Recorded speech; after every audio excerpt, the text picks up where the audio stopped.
Shalom. Hari ini saya akan membacakan satu ayat firman Tuhan yang terambil dari 2 Korintus pasal 4 ayat yang ke-16.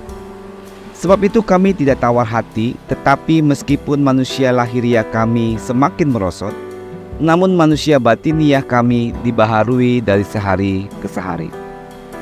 Bapak Ibu sudah dikasihi Tuhan, terkadang kita melihat ada seorang yang mengalami penderitaan, pergumulan, misalnya saja ia mengalami sakit penyakit. Namun ternyata dalam kehidupannya dia tetap bisa tenang, atau bahkan dia masih bisa bersuka cita dan menjadi berkat buat orang lain. So, apakah orang tersebut orang yang tidak bisa memahami atau mengerti apa itu sakit penyakit?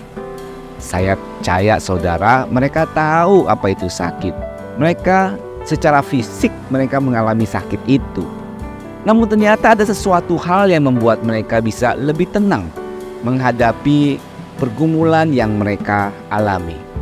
Nah saudara, kira-kira apa yang mereka alami itu yang membuat mereka bisa begitu kuat di tengah-tengah pergumulan yang mereka hadapi?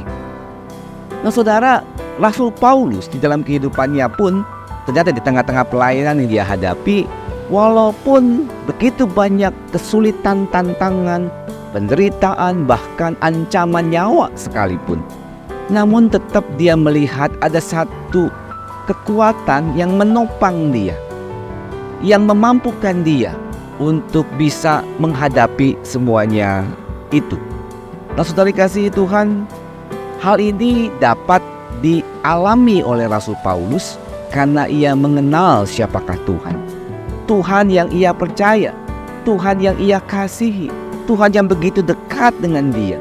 Sehingga dengan kebersamaan, dengan keintimannya bersama dengan Tuhan, memberikan satu kekuatan sehingga ia mampu untuk menghadapi tantangan demi tantangan yang harus ia alami. Saudara kasih Tuhan, hal inilah yang bisa kita pelajari ketika kita menghadapi satu pergumulan, satu kesulitan dalam hidup kita.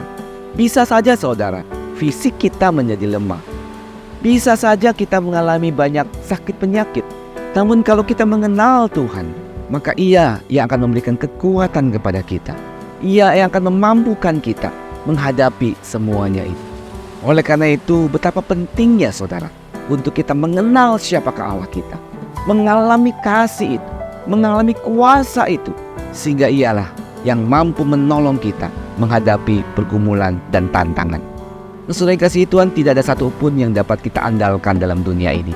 Hanya Tuhan yang mampu, yang dapat kita andalkan, yang dapat memberikan kekuatan dan pertolongannya di saat kita membutuhkan. Saudara, biarlah perenungan ini mendorong kita untuk semakin dekat dengan Tuhan, semakin mau mengenal siapakah Tuhan dan hidup di dalam Tuhan. Selamat menjalani kehidupan bersama dengan Tuhan. Tuhan berkati.